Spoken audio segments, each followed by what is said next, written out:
Selamat pagi jemaat yang terkasih. Puji Tuhan, kita bersyukur karena Tuhan masih memberikan kita kesempatan untuk bersama-sama beribadah. Oleh karena itu, jemaat disilahkan berdiri dan mari kita mengambil saat teduh.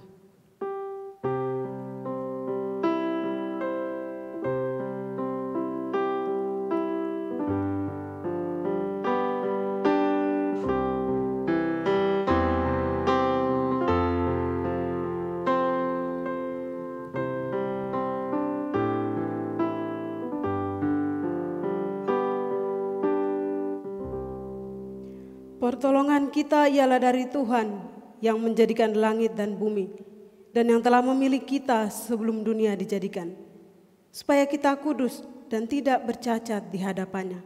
Kiranya Allah Bapa yang Maha Kasih, Juru Selamat kita Yesus Kristus, dan Penghibur kita Allah Roh Kudus, hadir dan memimpin ibadah kita dari awal sampai selesai. Amin. Bapak Ibu Jemaat, sungguh besar kasih setia Tuhan kita. Dan itu sungguh nyata di sepanjang kehidupan kita. Oleh karena itu mari kita mau bersyukur, kita mau menyembah Dia lebih dalam. Lebih dalam ku menyembah.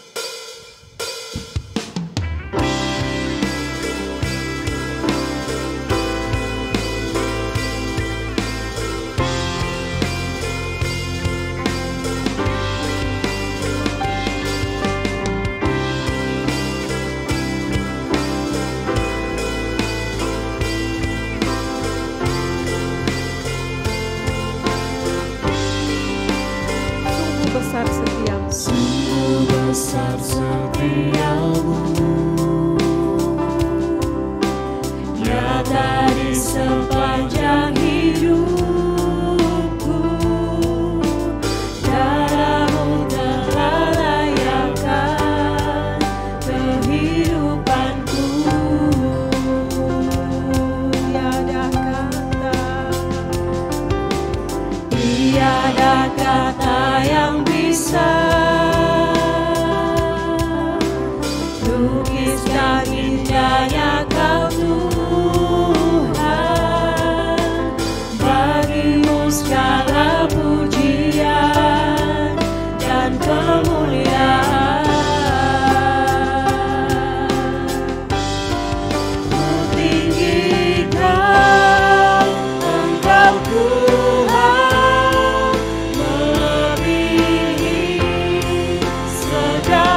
surga, sungguh kami bersyukur untuk kasih setia-Mu yang begitu luar biasa di dalam kehidupan kami.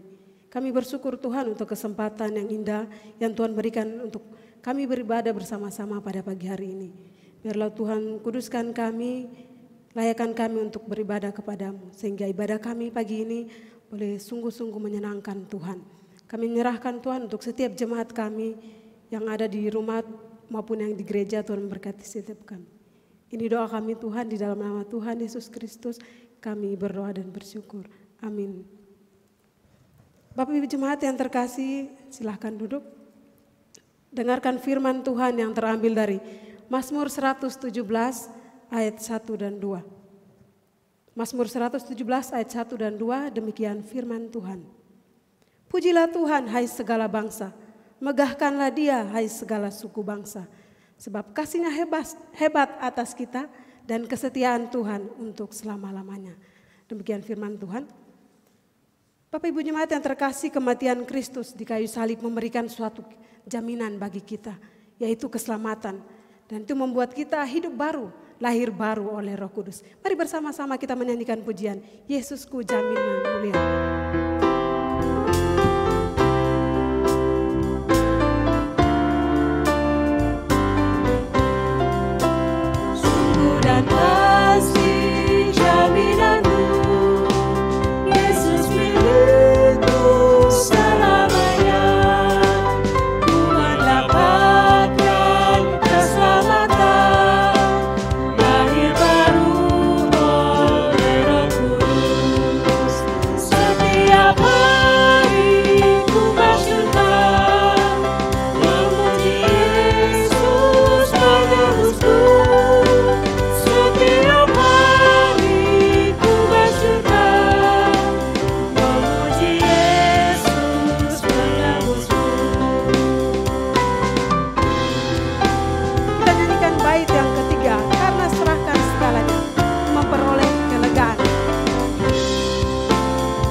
Tetap memuji Tuhan, kita mau bersyukur untuk kematian dan kebangkitan Kristus yang membuat hidup kita sungguh berarti dan membuat kita memiliki pengharapan. Mari bersama-sama jemaat berdiri dan kita nyanyikan pujian sebab Dia hidup. Kita nyanyikan pujian ini dengan sukacita.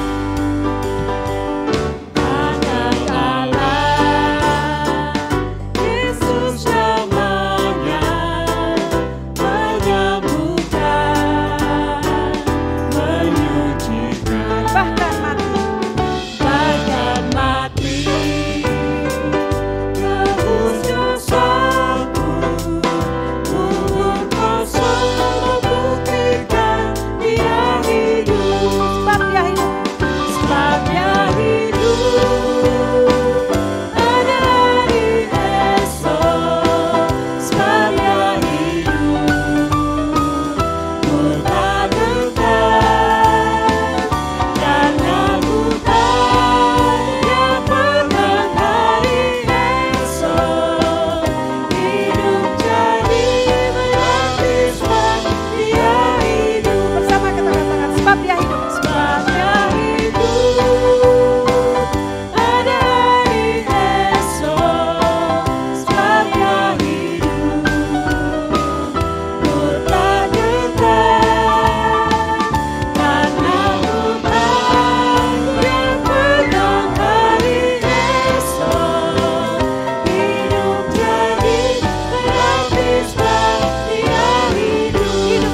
membuat hidup kita lebih berarti.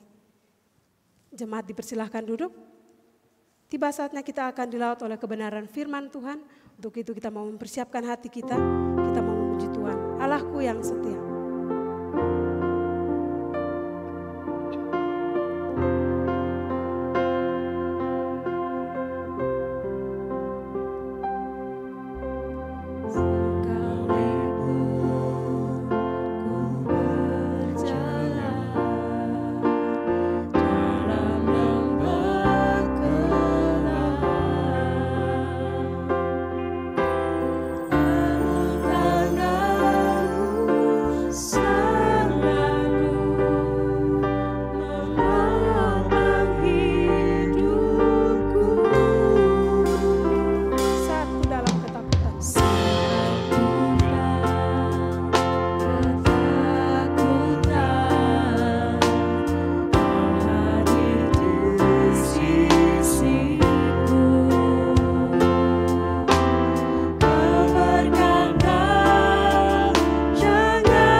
Memohon pertolongan Tuhan untuk memulai pemberitaan firman di dalam doa. Bapa di dalam surga, terima kasih untuk kesempatan yang indah bagi kami untuk memuji dan memuliakan nama Tuhan. Ini adalah sebuah anugerah dan kehormatan. Ketika kami boleh dikuatkan dan ditegur oleh firman Tuhan, kiranya ini menjadi kesempatan yang indah bagi kami untuk boleh belajar hidup seterus dengan gambaran firman-Mu. Kiranya Engkau memberikan hati yang tunduk ketika firman Tuhan ditaburkan. Kiranya firman itu bertumbuh dan menghasilkan buah, dan hidup kami boleh memuliakan nama-Mu. Berbicaralah kepada kami saat ini ya Tuhan. Di dalam nama Yesus Kristus kami mengucap syukur dan berdoa. Amin. Jemaat yang terkasih, saya memohon maaf untuk melepaskan masker saya. Dan sampai saat ini GBKRIS telah melaksanakan protokol kesehatan. Jadi kami bersama-sama bertanggung jawab untuk menjalankan tugas tanggung jawab pelayanan antar satu pelayan satu dengan yang lain. Jemaat yang terkasih, pada saat ini izinkan saya untuk membahas sebuah topik firman Tuhan dengan sebuah tema kebangkitan yang mendamaikan. Saya percaya ketika kita ada di dalam kehidupan yang semakin sulit, maka ada harapan-harapan yang keliru tentunya. Tetapi marilah kita memikirkan satu hal, bahwa dasar dari pengharapan iman itu adalah pada karya salib Kristus. Mari kita membaca firman Tuhan dari 1 Petrus, pasal yang pertama, ayat 21. Saya akan membacakan bagi Bapak Ibu sekalian. Oleh Dialah kamu percaya kepada Allah yang telah membangkitkan Dia dari antara orang mati dan yang telah memuliakannya sehingga imanmu dan pengharapanmu tertuju kepada Allah. Sebelum kita membahas, mari kita melihat konteks dari ayat sebelumnya. Dari ayat ke-18 sampai dengan ke-20 mengatakan demikian. Sebab kamu tahu bahwa kamu telah ditebus dari cara hidupmu yang sia-sia, yang kamu warisi dari nenek moyangmu, itu bukan dengan barang yang fana, bukan pula dengan perak ataupun emas, melainkan dengan darah yang mahal, yaitu darah Kristus yang sama seperti darah anak domba yang tidak bernoda dan tak bercacat. Dan ia telah dipilih sebelum dunia dijadikan, tetapi karena kamu baru menyatakan dirinya pada zaman akhir. Jemaat yang dikasihi Tuhan, kalau kita memperhatikan di dalam ayat yang ke-21, ini adalah ayat yang memberikan sebuah pengajaran kepada kita bahwa Allah memberikan dasar bagi iman dan pengharapan kita. Kita tahu bahwa inti dari kekristenan itu sebenarnya ada relasi dengan Allah. Dan dasar dari kekristenan itu sendiri, khususnya iman kita, hanyalah didasarkan pada karya salib, di mana Kristus telah mati untuk menebus dosa kita sebagai masalah utama terbesar manusia. Dan kemudian melalui kebangkitan Yesus, maka kita tahu bahwa Dia sudah memberikan pengharapan hidup kekal. Karena ketakutan terbesar kita adalah maut. Jemaat yang terkasih, kiranya di dalam ayat 21 kita belajar bahwa karya kebangkitan Kristus sebagai dasar kokoh bagi iman dan pengharapan orang percaya. Karya kebangkitan Kristus sebagai dasar kokoh bagi iman dan pengharapan orang percaya. Mengapa saya katakan demikian? Bapak Ibu yang terkasih, seringkali orang Kristen memiliki dasar iman dan dasar pengharapan secara keliru. Mengapa? Contohnya, pada waktu saya mendengarkan beberapa orang-orang yang memberitakan Injil mengatakan demikian, kalau Bapak Ibu terima Yesus, maka Bapak Ibu akan kaya raya. Saya percaya itu bukan Injil yang sejati, karena dasar iman bukan pada karya Kristus, tetapi pada harta. Ini adalah hal yang keliru, tetapi firman Tuhan mengajarkan apa pentingnya pondasi bagi iman dan pengharapan kita. Kalau kita perhatikan gambar ini Bapak Ibu, maka segitiga ini mencerminkan kondisi kita. Kita ada di tengah-tengah antara Allah, dunia dan keduniawian, dan iblis. Pada waktu kita melihat bahwa Allah dan manusia, ketika manusia jatuh di dalam dosa, maka kita hanya dipengaruhi oleh dua kondisi. Kita kecenderungannya selalu berbuat dosa, kita pemikirannya selalu dipengaruhi oleh keduniawian, dan kita tidak bisa lepas dari belenggu dosa. Itu adalah pengaruh si iblis. Sehingga Bapak Ibu, kalau kita mau perhatikan, panah yang ke bawah ketika menggambarkan relasi antara Allah dan dunia, saya tahu, kita pun percaya bahwa dunia diciptakan, dunia menjadi miliknya, dan dunia ada dalam otoritasnya. Saya tahu, saya percaya bahwa iblis pun juga pertama diciptakan sebagai malaikat, tetapi dia akhirnya memberontak. Dan Allah memegang otoritas atas kuasa iblis, atas kekalahan dan kehancurannya, dan Allah berotoritas atas dosa. Sehingga panahnya adalah panah ke bawah. Tetapi ketika manusia jatuh di dalam dosa, maka antara manusia dan Allah tidak ada relasi lagi. Tetapi kalau kita mau perhatikan, karena kondisi kita dengan Allah tidak terjadi relasi lagi, maka relasi kita hanya ada di antara dunia dan keduniawian bersama dengan iblis dan dosa. Sehingga Bapak Ibu yang saya kasih, di tengah-tengah antara dunia dan iblis, maka di situ ada hawa nafsu. Nah, hawa nafsu ini menjadi pembahasan kita saat ini. Dan hawa nafsu itu seringkali menjadi dasar dari iman dan pengharapan kita. Iman dan pengharapan yang tidak berdasarkan pada karya dan sifat-sifat Allah pasti diletakkan pada hawa nafsu. Jemaat yang terkasih di dalam Tuhan, kita tidak ada pilihan lagi. Kalau kita menjauh dari Tuhan, maka kita semakin dikuasai oleh dosa dan duniawi.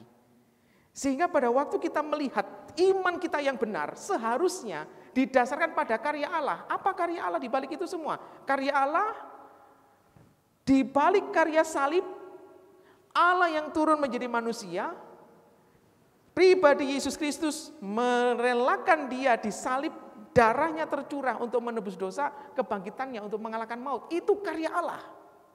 Bagaimana manusia yang berdosa, manusia yang ringkih dan rapuh dan pemberontak, inilah yang kemudian diselamatkan oleh Allah. Itu karya Allah. Dan sifat-sifat Allah ini berbicara tentang bagaimana cara kita memandang Allah. Contohnya pada waktu kita melihat bahwa Allah yang kita sembah adalah Allah yang Maha Kuasa. Maka sebenarnya kita sedang membandingkan diri kita bahwa kita adalah manusia ciptaan yang terbatas. Pada waktu kita melihat Allah yang suci, Allah yang sempurna, Allah yang maha adil, maka kita menempatkan diri sebagai manusia yang berdosa yang begitu rendah. Dan pada waktu kita menyembah Allah, maka seharusnya dasar dari penyembahan kita adalah sifat-sifat keagungan Allah Sang Pencipta. Nah, ini juga menjadi dasar dari iman dan pengharapan kita. Pada waktu kita dalam kondisi hari ini penuh dengan kesulitan, seringkali kita tergoda untuk dikuasai oleh hawa nafsu.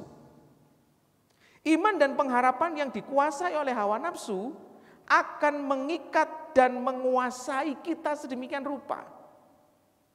Bapak Ibu yang saya kasihi, kalau Bapak Ibu mau perhatikan, istilah yang dipakai di dalam Alkitab untuk menjelaskan tentang dampak dan pengaruh dosa, itu selalu dikaitkan dengan kata belenggu, dikaitkan dengan kata ditundukkan, dikalahkan. Ini berbicara tentang perbudakan, ini berbicara tentang kekalahan militer, ini berbicara tentang keberadaan orang yang kalah, tidak memiliki hak dan otoritas apa-apa. Itulah kondisi orang yang sudah dikuasai oleh hawa nafsu dan dosa. Sehingga hari ini pada waktu kita memiliki iman dan pengharapan dan hawa nafsu itu menguasai kita sedemikian rupa, maka hati-hati. Pada waktu kita memiliki iman dan pengharapan yang hanya berpusat pada kesenangan-kesenangan duniawi.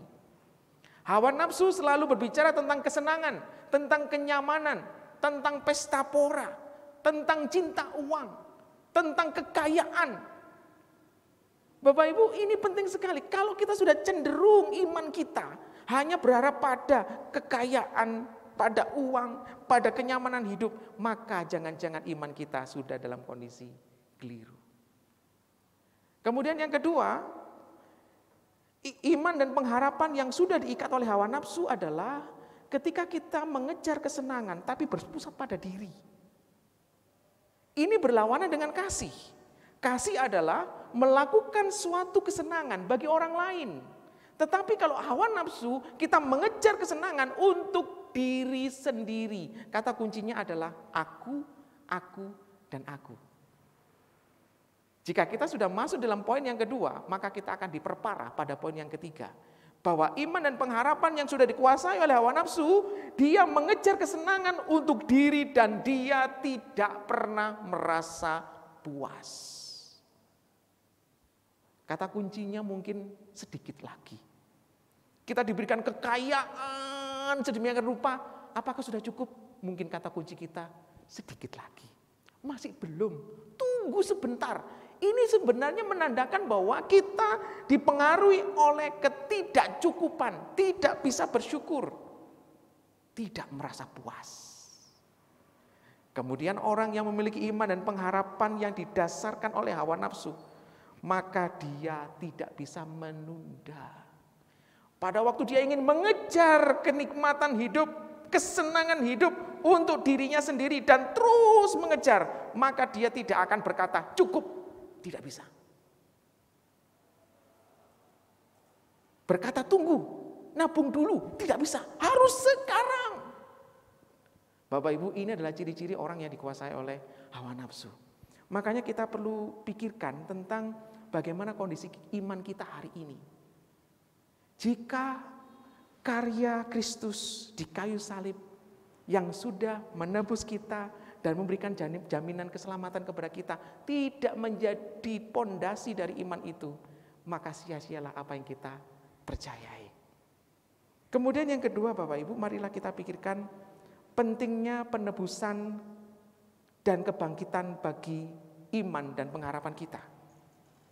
Saya sengaja membahas konteks dari ayat 21, khususnya ayat 18 dan ayat 20 itu bagian belakang. Kenapa? Supaya kita bisa mengkaitkan. Iman yang benar yaitu iman yang didasarkan pada karya Kristus, kematiannya dan kebangkitannya. Tetapi kemudian kita tahu bahwa di dalam ayat 18 sampai dengan 20 mengajarkan kepada kita tentang bagaimana kita ditebus. Inti dari perikop itu mengatakan demikian. Sebab kamu tahu bahwa kamu telah ditebus dari cara hidupmu yang sia-sia dan kamu mewarisi dari nenek moyangmu. Itu bukan dengan barang yang fana, bukan pula dengan perak atau emas, melainkan dengan darah yang mahal, yaitu darah Kristus yang sama seperti darah anak domba yang tak bernoda dan tak bercacat. Ia telah dipilih sebelum dunia dijadikan, tetapi karena kamu baru menyatakan dirinya pada zaman akhir. Dalam perikop ini Bapak Ibu mengajarkan 2 poin. Pertama, Yesus Kristus menebus kita dengan harga yang sangat mahal. Kita tahu bahwa dosa kita adalah bukan dosa yang remeh. Kenapa kita tahu dosa kita bukan dosa yang remeh? Karena konsekuensi dari dosa. Sampai-sampai Allah menjadi manusia, anaknya yang tunggal dikorbankan untuk menebus kita. Itu berarti konsekuensi dosa kita sangat serius. Kemudian yang kedua, ayat 20 mengajarkan kepada kita bahwa penebusan oleh Kristus sudah direncanakan sejak kekekalan. Ini berbicara tentang kemahatauan Allah yang sempurna, kuasa dan otoritas Allah yang mutlak, dan kemudian kasih-Nya yang tanpa batas. Sehingga kita bisa mensyukuri bahwa pada waktu kita sekarang ini bisa terima Yesus sebagai Tuhan dan Juru Selamat secara pribadi, kita bisa melihat betapa besar kasih dan kuasa-Nya kepada kita. Apa kaitan ini dengan iman dan pengharapan tadi Bapak Ibu? Saya akan menjelaskan pelan-pelan, demikian. Iman dan pengharapan yang didasarkan pada kebangkitan Yesus Kristus adalah buah dari penebusan yang mendamaikan antara Allah dan manusia untuk membuahkan kekudusan. Jadi kalau kita mau perhatikan di sini, iman dan pengharapan yang didasarkan pada kebangkitan Yesus Kristus itu adalah karya penebusan di mana dengan modal kita sudah ditebus, dengan anugerah keselamatan ini kita nanti bisa melangkah waktu demi waktu, hari demi hari untuk menjadi serupa dengan Kristus. Kita tahu bahwa untuk menjalani hidup hari lepas hari, waktu demi waktu kita membutuhkan iman dan pengharapan. Bapak Ibu sekalian, bahwa pada waktu kita memikirkan tentang posisi kita dengan Allah, pada waktu pertama-tama manusia diciptakan, manusia memiliki relasi yang baik, yang intim dengan Allah. Tetapi ketika manusia jatuh di dalam dosa, maka terpisah sama sekali dengan Allah. Antara manusia, antara dunia dan iblis terpisah sama sekali dengan Allah. Sehingga tidak ada jalur di mana antara manusia bisa mencari Allah. Karena Alkitab mengatakan tidak ada satu orang pun yang sedang mencari Allah. Kita tahu bahwa prinsip-prinsip dunia selalu berseberangan dengan kekudusan. Kalau Allah berbicara, kasihilah musuhmu, maka dunia mengajarkan, bencilah, balaslah dendam musuhmu. Kalau iblis selalu mengajarkan, nikmati dosamu, kamu ingin dunia, sembahlah aku. Tetapi Allah bilang, sembahlah aku sebagai Allah dan penciptamu. Ini sesuatu yang bertolak belakang. Tetapi Bapak Ibu, puji Tuhan ketika melalui karya salib, ada kematian dan kebangkitan Kristus, ini akan membawa sebuah akses kita menuju Allah. Tanpa kematian dan kebangkitan Yesus, maka tidak akan ada jalan keluar bagi kita untuk berproses serupa dengan gambaran anaknya. Kita tahu bahwa kematian Yesus membereskan masalah terbesar kita, yaitu dosa, dan kebangkitan Yesus mengalahkan ketakutan kita terbesar, yaitu maut. Dan dari sinilah proses itu dimulai. Pada waktu kita sudah ditebus, maka barulah kita bisa berproses satu langkah demi satu langkah, semakin dekat kepada Allah, semakin mengenal Allah. Tanpa itu semua, kita tidak akan pernah mampu. Hari ini kita selalu berpikir bahwa aku ingin mengalahkan Allah. Aku ingin mengalahkan iblis. Aku ingin berperang terhadap dosa. Aku ingin menghancurkan dosa-dosaku. Bayangkan Bapak Ibu, kita dalam satu posisi dekat dengan dunia, dekat dengan iblis, kemudian kita memerangi. Kira-kira siapa yang menang? Saya percaya dengan keterbatasan manusia, dengan kedegilan hati manusia, maka iblis pasti mengalahkan kita. Tetapi bagaimana cara kita untuk melawan iblis dan untuk melawan keduniawian? Maka ini prinsipnya. Karena kita sudah mengalami karya Kristus melalui kematian dan kebangkitannya, maka kita harus mengarahkan perhatian kita kepada Allah. Kita melangkah satu langkah dalam keputusan menuju Allah. Kita semakin dekat, semakin mengenal dalam disiplin rohani untuk memuliakan nama Allah. Semakin maju, maka lama-kelamaan kita akan meninggalkan dosa kita dan duniawi di belakang kita. Saudara yang terkasih, ini adalah hal yang penting sekali bahwa sebenarnya melalui karya Kristus kita memiliki kesempatan untuk memuliakan nama Tuhan. Untuk memuliakan Allah, jangan membangun iman dan pengharapan di atas segala hal yang fana dan sementara, meskipun dicari dan dipuji oleh dunia. Bapak Ibu yang terkasih, seringkali kita hanya mencari sesuatu yang berkaitan dengan hal-hal yang fana di dunia ini. Kita mencari kekayaan, tetapi kita tidak pernah sadar bahwa kekayaan itu pasti akan hilang, diambil orang, akan dihancurkan oleh bencana, dan kita nanti tidak bisa membawa apa-apa ketika kita pulang dalam kematian. Tetapi kita selalu sibuk dengan keduniawian itu, dan kita tidak bisa memuliakan Allah. Pada waktu kita menempatkan iman dan pengharapan kita pada dasar yang rapuh, itu seperti kita membangun gedung dengan pondasi yang rapuh, dengan struktur yang salah, dengan komponen-komponen yang tidak bertanggung jawab, maka kita tidak akan bisa membangun gedung di atasnya. Nah, saudara yang terkasih, maka marilah kita menempatkan karya Kristus melalui kematian dan kebangkitannya sebagai dasar iman dan pengharapan kita. Karena kita tahu hari ini, sebagai satu contoh, mengapa Bapak Ibu beribadah? Ada orang yang mengatakan, aku ingin beribadah supaya aku diberkati. Itu adalah iman dan pengharapan yang duniawi. Aku ingin melayani supaya aku sukses. Aku ingin memberikan persembahan supaya aku diganti 10 kali lipat. Itu adalah duniawi. Tuhan tidak mau kita memiliki iman yang seperti itu. Sehingga pada akhirnya kita harus menempatkan sesuatu yang bernilai kekal dan memuliakan nama Tuhan. Apa itu? Nikmati karya Kristus.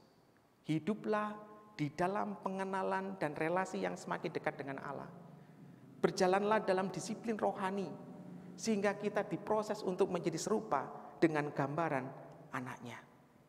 Hari ini mungkin kita tidak memiliki apa-apa di dunia ini.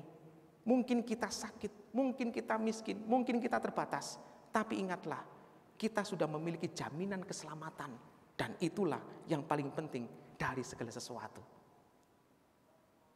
Bapak Ibu yang saya kasih di dalam Tuhan, maka saya perlu mengingatkan sekali lagi. Pada waktu kita bernyanyi pujian, sungguh ku bangga Bapa, punya Allah seperti Engkau. Saya yakin Bapak Ibu mengerti pujian ini. Bahkan ketika pujian ini dinyanyikan dalam gereja, seringkali jemaat-jemaat yang tidak semangat gitu ya, seringkali jemaat-jemaat yang wajahnya itu adalah wajah muka kates, tahu maksud saya? Kemudian didorong oleh pemimpin pujian, ayo Bapak Ibu semangat, tepuk tangan, ayo kita berdiri. Tetapi kita seringkali lupa syair dari pujian yang kita nyanyikan. Sungguh ku bangga Bapa, punya Allah seperti Engkau. Sungguh ku bangga Yesus, atas segala pengorbananmu. Tak ingin aku hidup lepas dari kasih-Mu. Kasih-Mu menyelamatkan dan beriku pengharapan. Bayangkan seperti ini Bapak Ibu. Ketika kita mengatakan pujian ini, syair demi syair, kita mengatakan, sungguh ku bangga Bapa, punya Allah seperti Engkau. Sungguh ku bangga Yesus karena pengorbananmu. Bayangkan Allah sedang ada di depan kita. Bayangkan berapa banyak dosa yang sudah kita lakukan dan membuat dia sedih. Bayangkan ketidaklayakan kita karena kita tidak memiliki disiplin rohani. Bayangkan jika iman dan pengharapan kita selalu dikotori oleh dosa dan duniawi, maka Allah yang berdiri di depan kita, di mana kita sedang sombong memuji Dia, Allah akan berkata, aku tidak berkenan atas engkau. Aku tidak bangga atas engkau. Jemaat yang terkasih, ini menjadi sesuatu yang penting sekali. Dasarkan imanmu pada sesuatu yang bernilai kekal dan memuliakan nama Tuhan. Apakah itu? Kematian dan kebangkitan Kristus. Saya mengajak kita semua untuk ambil waktu berdoa. Mari kita mengucap syukur atas berkat keselamatan yang Tuhan berikan bagi kita. Berdoalah secara pribadi ataupun boleh bersuara. Ketika Bapak Ibu sekalian memiliki kelemahan, keterbatasan, jatuh bangun untuk menghadapi hidup-hidup yang sulit, saat ini tempatnya untuk memohon kekuatan dari Tuhan. Karena Tuhan mengasihi saudara, maka percaya Dia akan melindungi Bapak Ibu sekalian.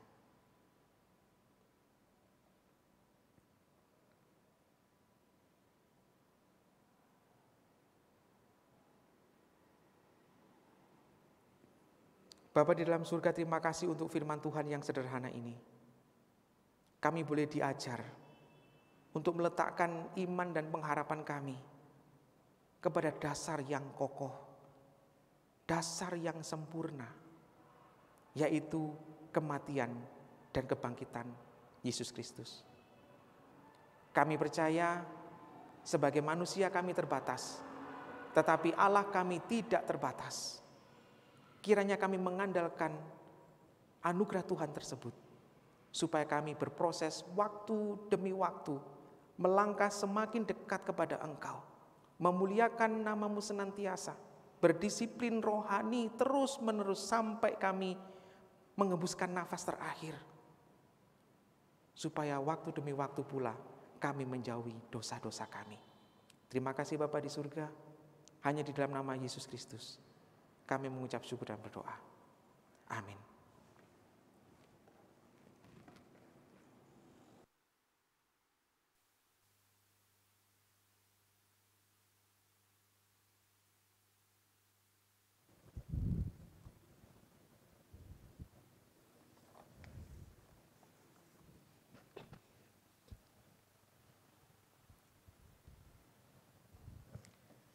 Bapak Ibu Jemaat yang terkasih, kita bersyukur untuk firman Tuhan yang sudah kita dengar bersama pada pagi hari ini. Kita mau bersyukur untuk karya keselamatan Kristus. Karya keselamatan yang diberikan Kristus kepada kita. Kita mau memujinya, kita mau memuliakan Dia. Muliakanlah namanya. Jemaat disilahkan berdiri. Juru selamat telah disalib, menghapuskan segala dosaku. Darahnya sucikan hatiku, puji namanya. Muliakanlah namanya, muliakanlah namanya. Darahnya sucikan hatiku, puji namanya.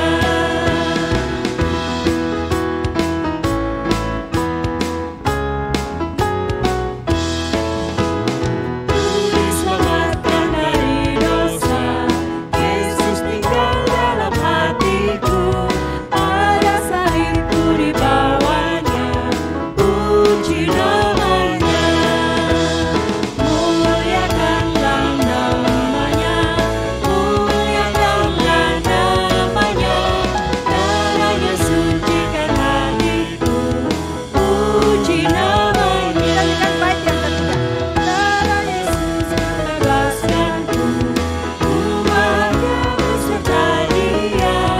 Yesus memelihara hidupku, puji namanya.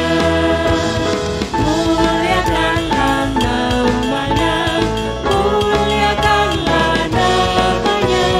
Darahnya sucikan hatiku, puji namanya. Puji namanya, puji namanya. Bersama-sama kita akan mengikrarkan pengakuan iman kita seturut dengan pengakuan iman rasuli yang berbunyi demikian.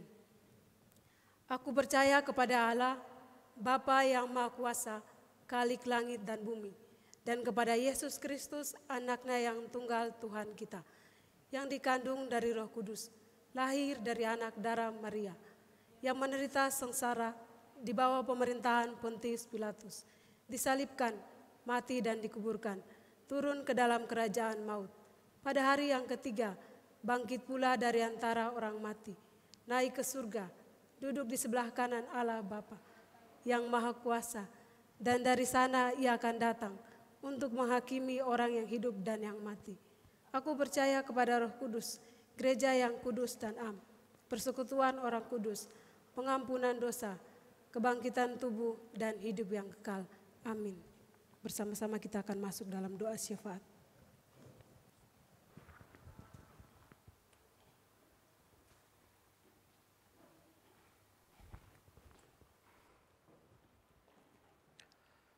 Mari sama-sama kita masuk di dalam doa syafaat. Mari kita berdoa. Bapa yang di sorga, terima kasih kami bersyukur kepadamu ya Tuhan. Untuk segala kebaikan dan kemurahan-Mu yang sampai hari ini kami masih menikmatinya karena Engkau tetap setia mendampingi kami. Bapa di sorga, kami juga mau berdoa menyerahkan setiap jemaat-Mu dimanapun mereka berada yang saat ini mungkin mereka sedang bergumul dalam banyak hal. Di antaranya mereka bergumul dalam pekerjaan mereka, usaha mereka, kesehatan mereka, ekonomi mereka, rumah tangga mereka, bahkan masa depan anak-anak mereka. Kami berdoa ya Tuhan, teguhkanlah iman mereka agar di tengah-tengah berbagai kesulitan mereka terus percaya dan mengandalkan Tuhan dalam kehidupan mereka. Terima kasih Bapa. Kami juga mau berdoa buat gereja yang kami cintai, GP Kris Malang. Kami doakan segala pergumulan yang ada. Biarlah Tuhan tolong gerejamu untuk memberikan pelayanan-pelayanan yang baik kepada jemaat Tuhan di masa pandemi ini. Di tengah-tengah keterbatasan kami, biarlah dengan kehadiran gereja kami memberikan pelayanan ini, biarlah seluruh jemaat diteguhkan dan diberkati agar iman mereka bertumbuh dalam pengenalan yang dalam akan Tuhan. Agar mereka terus percaya akan kebaikan Tuhan dalam kehidupan mereka. Kami berdoa buat setiap mereka yang saat ini mungkin sedang dalam pergumulan sakit penyakit. Kami doakan mereka, Engkau kuatkan, Engkau hibur mereka. Agar di tengah-tengah kelemahan fisik mereka, mereka terus percaya dan mengandalkan Engkau ya Bapa. Karuniakan damai sejahtera-Mu bagi setiap mereka ya Tuhan.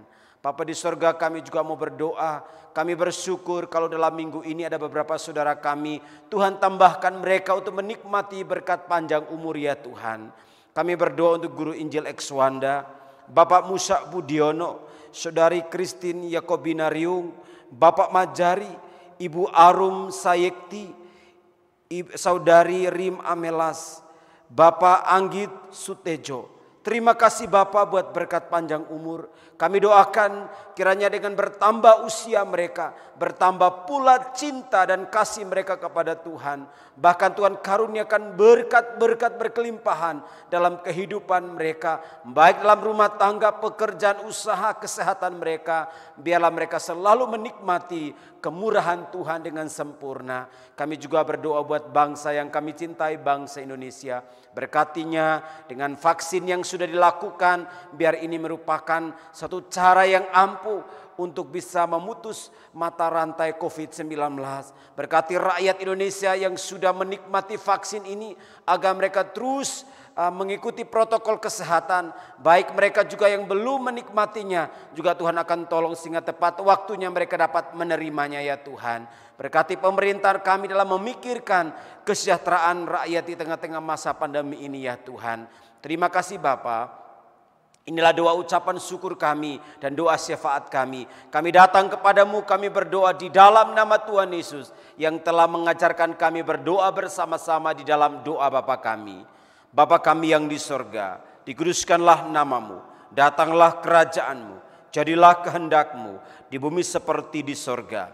Berikanlah kami pada hari ini makanan kami yang secukupnya, dan ampunilah kami akan kesalahan kami, seperti kami juga mengampuni orang yang bersalah kepada kami.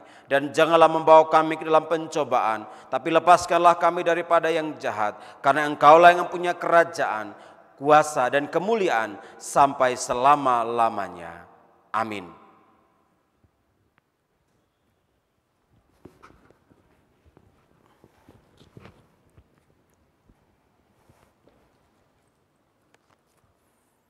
Sidang jemaat kita bersyukur kepada Tuhan kalau ibadah pada hari ini boleh berjalan dengan baik. Untuk itu mari kita bangkit berdiri bersama-sama, kita menaikkan pujian doxologi dan terima berkat yang hari ini akan disampaikan oleh Bapak Pendeta Yohanes Dodi.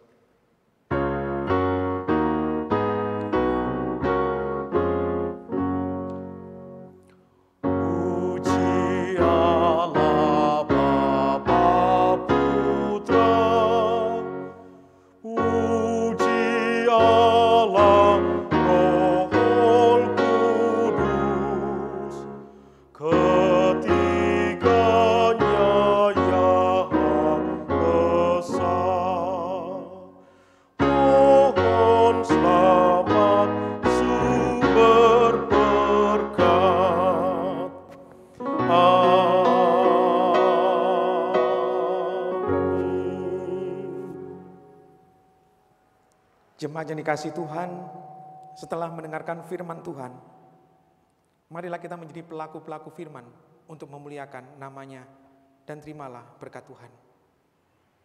Kiranya Allah Bapa memberkati dan melindungi engkau dengan berkat jasmani maupun rohani.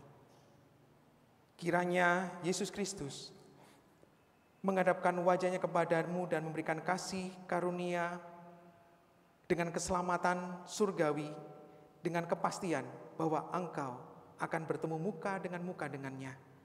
Dan kiranya Allah Roh Kudus memberikan penyertaan penghiburan untuk selama-lamanya sampai Kristus datang yang kedua kali. Dan terimalah semua berkat-berkat itu hanya di dalam nama Yesus Kristus. Amin. Amin.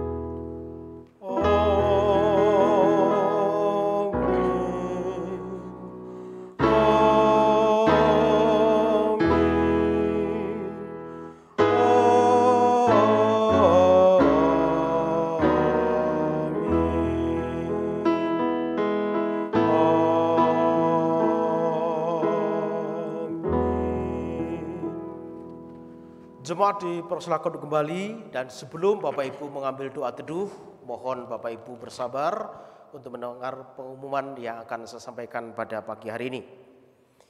Yang pertama, izinkan kami menyapa Bapak Ibu saudara-saudara, Salam dan selamat pagi.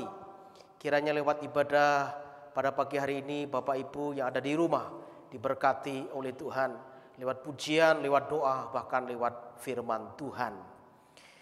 Bapak Ibu Saudara, kami juga mengucapkan banyak terima kasih kepada Bapak Pendeta Yohanes Dodi yang sudah melayani firman Tuhan pada pagi hari ini, dan juga bagi rekan-rekan yang terlibat dalam pelayanan. Kemudian berikutnya saudaraku, untuk kotak persembahan kami siapkan di depan pintu utama gedung gereja. Bagi saudara yang ingin memberikan persembahan, bisa langsung memasukkan ke kotak persembahan mulai hari Selasa hingga hari Sabtu jam 9 sampai jam 12. Atau Bapak Ibu bisa transfer ke nomor rekening atas nama Gereja Persekutuan Kristen Malang. Kami juga mengucapkan selamat ulang tahun bagi jemaat yang berulang tahun dalam minggu ini. Tanggal 14 Maret penginjil Shirley Xwanda, tanggal 15 Maret Bapak Musa Budiono dan Saudari Christine Yakubina Riung. Tanggal 17 Maret Bapak Majari dan Ibu Arum Sayekti.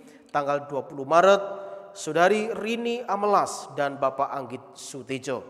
Sekali lagi selamat bagi Bapak Ibu Saudara yang berulang tahun dalam minggu ini. Dan dengan selesainya ibadah ini, kami selalu ingatkan kepada kita semua agar kita tetap memperhatikan protokol kesehatan dengan 5M, menjaga jarak, memakai masker, mencuci tangan, menjauhi kerumunan, dan membatasi mobilitas dan interaksi. Dengan tetap semangat dan banyak berdoa, memohon pertolongan yang dari Tuhan untuk tetap menjaga hidup kita. Demikian Bapak Ibu ibadah kita hari ini, dan kami persilakan Bapak Ibu untuk menaikkan doa teduh. Selamat hari Minggu, selamat beraktivitas, Tuhan Yesus memberkati kita.